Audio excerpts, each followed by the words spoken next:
Hello there everybody, a very good morning to you all and welcome back to howtotrade.com. I know you probably noticed that my camera's not on because we had an issue yesterday with the camera and for some reason I haven't been able to get it working again. I'm going to try it one more time, but I might have to be buying a new one over the weekend, which is a little bit annoying, but let me just see if I can get it work. Oh, I can, there we go. Yes, we got it working. That's better, isn't it? That is unreal. It's not been working for so long. I refreshed just before I come on the stream, and now look, we're back. Thank God for that. We're good. We're back. Hello to everyone, and welcome back to one of our normal streams. What was it on? Was it Tuesday? My whole system crashed for the first time ever, and then yesterday the camera froze randomly. And they say that all things come in three, so I don't know what's coming. I don't know what's coming my way next. Maybe an awful trade. Maybe let's be positive. Let's be positive. But yeah, we're back to normal. So hello to everyone across our YouTube, Facebook, LinkedIn, and X channels as well. And of course, hello to everybody in the trading room. Hope you are all doing well on this Thursday morning in the middle of what's really been, to be honest with you, a little bit of a rubbish week. With the Middle East conflict escalation. I don't think anyone really wanted to see that, but it has caused market volatility, and we're seeing a lot more volatility than we usually would in the lead up to a NFP day, non-farm payrolls day. So yeah, there's a lot going on. We're going to try and unpack for you. Good morning to you, Martin174. Bobby, hello to you, good morning. Hello to you, Dibble, very good to see you as well. And Harry, hello to you. You're saying, surprised gold has not reacted with a sudden upward move as a safe haven. Any thoughts on that? Yeah, we're gonna have a discussion about safe haven flows, because that's really what's been happening. But yeah, it's a good point. We'll have a look at that as well. Curtin, hello to you. Trademan TJ on our YouTube channel. I hope you are doing well on this Thursday morning.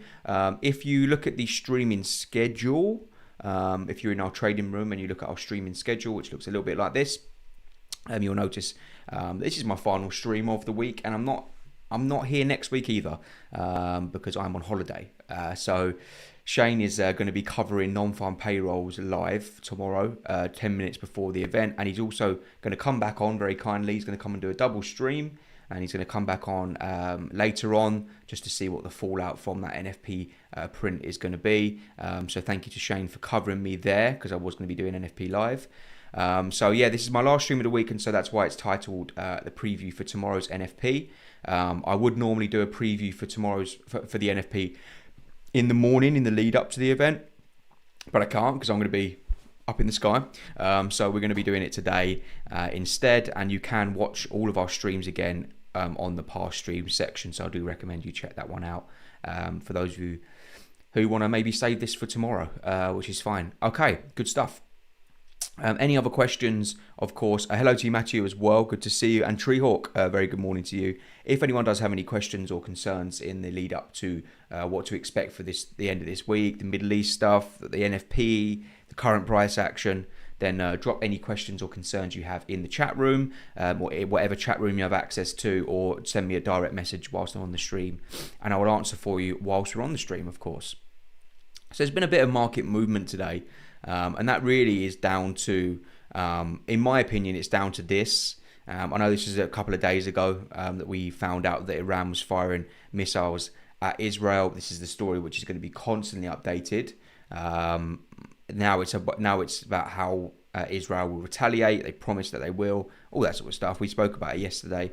But really what we see in times of war escalation is we see some flows into what are considered the safer bets, the safe haven bets in the forex market and across the board.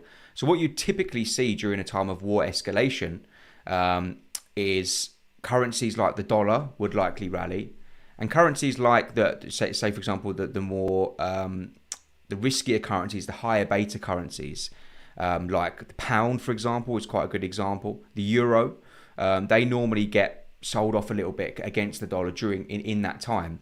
And I think that it's just a coincidence that we saw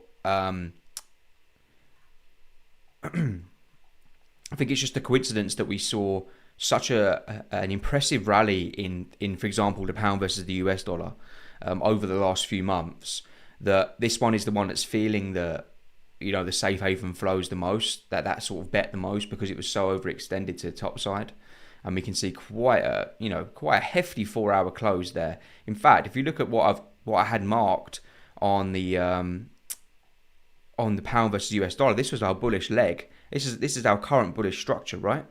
Well, you can see that we've now, without even any retest through the 50, through the 61.8, there was a little bit of a reaction from the 38.2 from this move.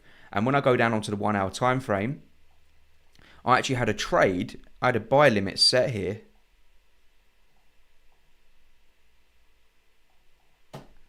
At that level.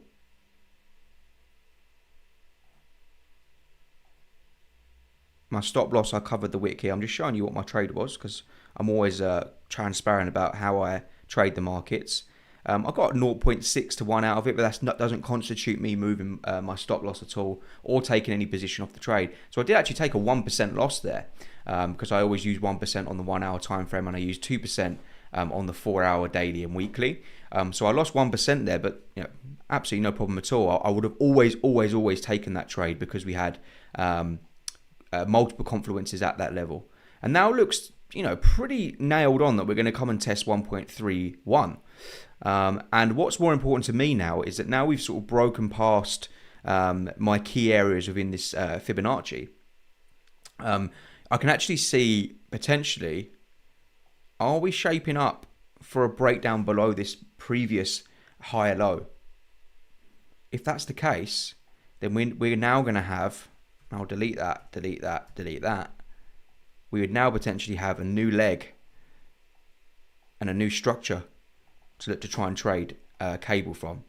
So taking a loss there is fine for me because it just gives me an idea of what to expect. So what's really critical now is in terms of the bullish or bearish story when it comes to cable, pound versus US dollar, is this low here at 1.3. Should 1.3 be broken, then what we may be shaping up for, as I've said, is our first lower high and a new trend potentially forming here.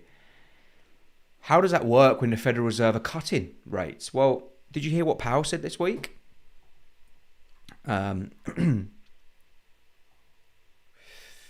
Here, but this is on September the 30th, so literally a few days ago. Powell said that the US central bank is in no hurry to implement further interest rate cuts.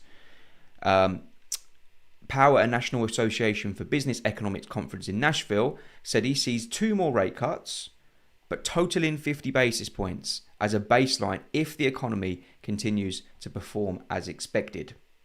Well, that tells you that should the US economy remain fairly robust, so not a collapse in the jobs data, we shouldn't really be expecting the amount of hikes that are currently being priced in.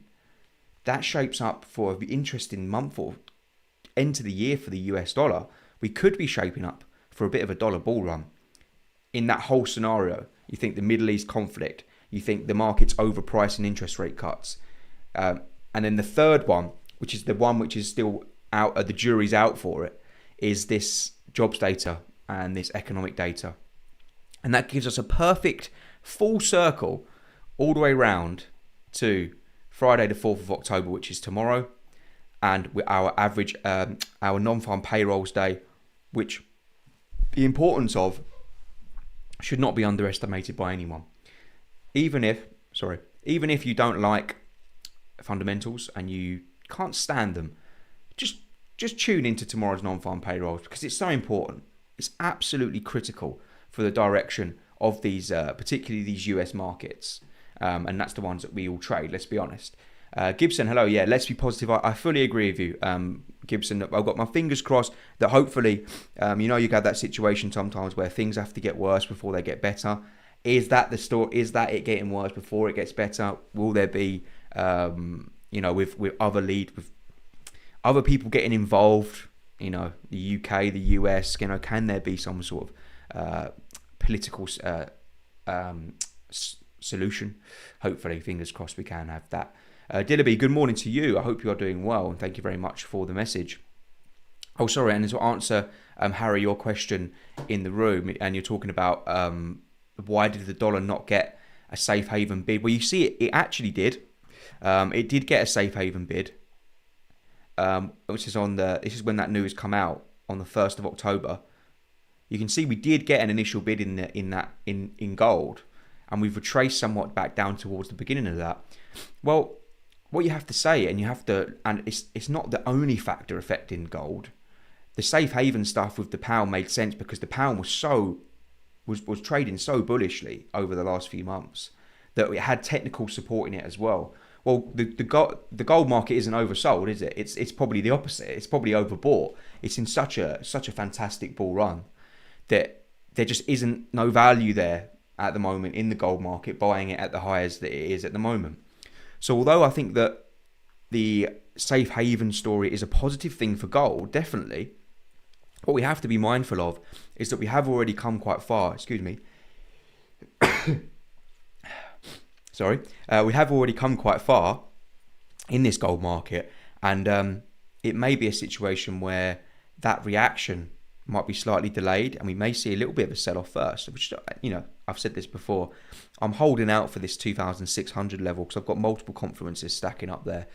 So maybe I'm just being biased, but it could be a slight delayed reaction. Harry, we did get an initial surge. We have to remember is traders also hunt value, right? And is there much value in gold right now as opposed to selling the pound, for example? Probably not. Or selling the euro, for example? Probably not. Or even buying the Japanese yen, something like that. Okay. Good stuff.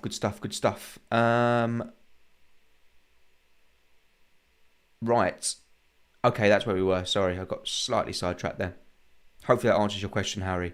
So the non-farm payrolls, as I said, that third pillar that we're looking for is, can we get a non-farm payrolls report which just isn't too weak? That's all we're looking for here. We're not looking for, a surge in labour market. We're probably not going to get it.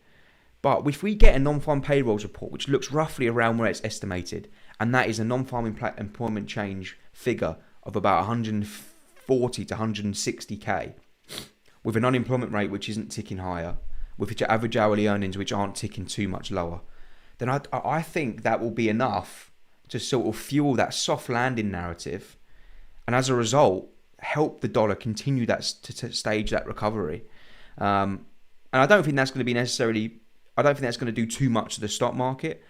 What would affect the stock market, in my opinion, is if we got a figure which is significantly lower. So say we got a non-farm employment change of 100,000 or less. So I mean a considerable weakness.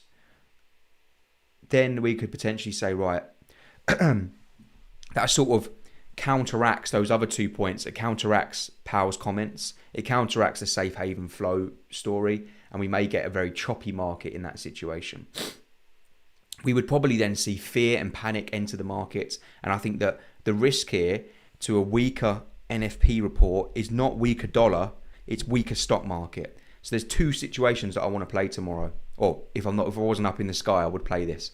I would play a weaker NFP print as selling the stock market, and I'd play a decent enough. What's the right word? I'll play an on forecast NFP print as a stronger dollar. So they're my two situations that I would look for, and that really is the basis for my analysis. So let's look at, for example, the S&P 500. Okay, which again, similar sort of thing, is in the middle of a bullish leg. You can see we've broken higher here. We're definitely still bullish. A weaker NFP print, I think, will cause a bit of panic in these markets, and I think we could then see a move down towards at least 5626, maybe even as we head into early next week, down towards 5533. That's going to be sort of my key level to watch out for, and probably if you're going to look to sell, would probably be a good area to look to target should we get a weaker NFP print. A lot clearer for me on the Nasdaq. I've actually got a buy limit at 19125. because we've got the 61.8 fib, and we've also got the 50% of a fair value gap sitting just above it. So I've covered that area as well. I think this is a nice support area for the NASDAQ. So a weaker NFP print, as I've said, could drag the NASDAQ lower down towards there. But I do expect there will be support coming in for the stock markets. I can't imagine it's going to fall off a cliff, unless, of course, tomorrow we've got something ridiculous like minus figures or something like that. Highly doubt it.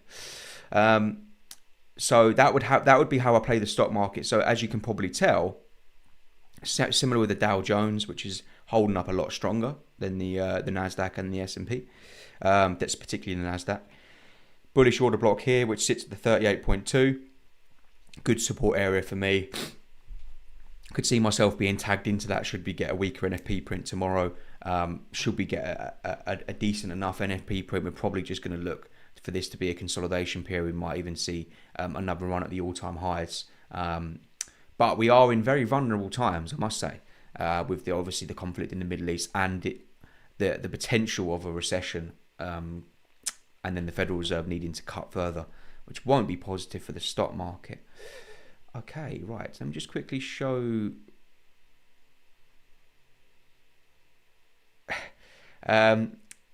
Just seeing if I've got any questions in here, Matthew. Trading is work for you, mate. Every month you go to the beach.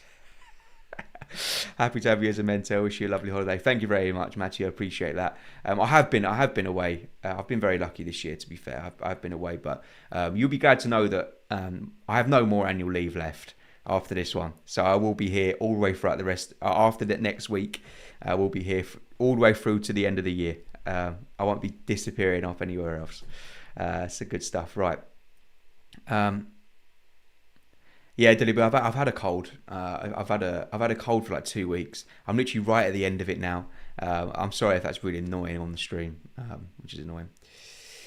Mike Gambles, hello to you. When you get a chance, please share your TradingView chart and color settings. Oh, I've not had that question before. Yeah, sure. You can have a look. Settings. I don't know how to actually show you. That's my canvas. I have it in this. Oh, I've not even shown the chart. I have it in this grey, this grey sort of colour. Because basically, I'm not sure if you're going to be able to copy it exactly, because these are like the official colours of the company, like these colours here. So I use them. So I have my candles, my bullish candles in this green colour and in that red colour. But I can't, unless I give you the colour code, I can't really show you that. What I'll do maybe is if you chuck me your email address, I'll share with you some print screens of what that looks like. But here's how I have the body of my candle symbol: green for bullish, red for bearish, and then I have a black border on them, but not on that one. So it looks weird, just on the green candles. And then I have my wicks in the same colour as well.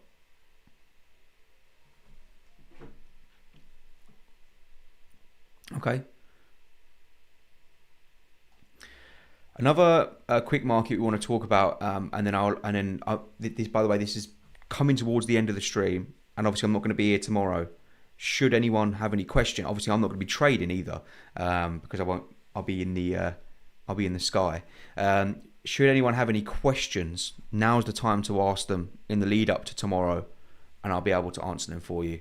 But maybe I've made it clear in terms of what I think we should be looking for.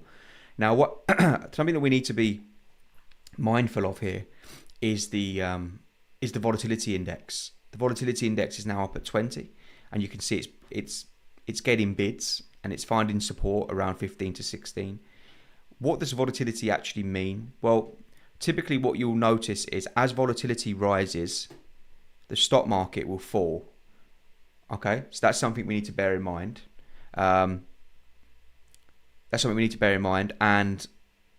that's really what we're looking for. If we get a weaker NFP print tomorrow, probably going to see volatility rise.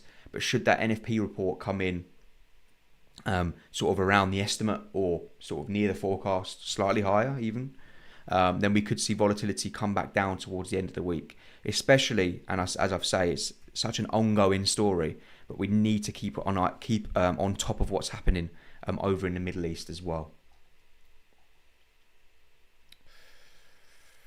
On dollar yen, I mean, it's hard to not be bullish here, because look, here was my my bearish leg. That's the market structure. That's previous high to previous low. You can see some reaction there. That candle was really nice. But then look, we're continuing to find support. And actually what's happened here on dollar yen now is we've got this higher low that's been printed. We've come back up to test that demand zone, supply zone or order block. And we've actually come to test this 4-hour one as well, which, as you can see, is hanging on for dear life. And I actually think that should that high here be broken on dollar yen, that will confirm a bullish reversal for me, and I'll be looking for a pullback to buy, and I'll be looking to play that bullish reversal over the next coming weeks. So although not confirmed yet, Matthew, we are at high risk of or high chance and high probability of dollar yen giving us a new structure, a new leg of structure to try and look to actually buy from rather than sell from. So it's been a good sell. It's been a good ride. We might even find some good trend rider opportunities on dollar yen, but potentially we could be now looking for a move up towards the 150s in dollar yen, should this high go.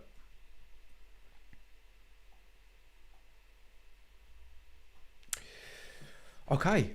Good stuff, everybody. That just leaves me to say a very, very good luck to all those trading tomorrow. If you are watching this tomorrow, good luck today. Thank you very much for tuning in this week. Shane will be there to cover any of your questions or concerns in the next coming days, and obviously next week as well. I will keep a track of some things when I'm sitting there on a sun lounger. I will just have a quick look. I can't resist sometimes. Yeah, we'll see how it goes. But I won't be trading anymore. I've actually got some limits set, which I'll leave. But I'm not actually going to be really executing anything else. So I'll come back with a fresh, with everything out in front of me. Hopefully tomorrow's NFP will clear up some confusion. It may not. We'll see. And I'll give you some. I'll be back for Monday's. Not next Monday, the following Monday's top events and opportunities stream. So hopefully you guys have a really, really successful few days and week in the markets. Good luck. And yeah, if you do need me, I'll be active in the room for the rest of the day. And I'm going to be posting a euro-dollar trade idea in the trading room in the next sort of few hours. So see you soon, guys. Thank you.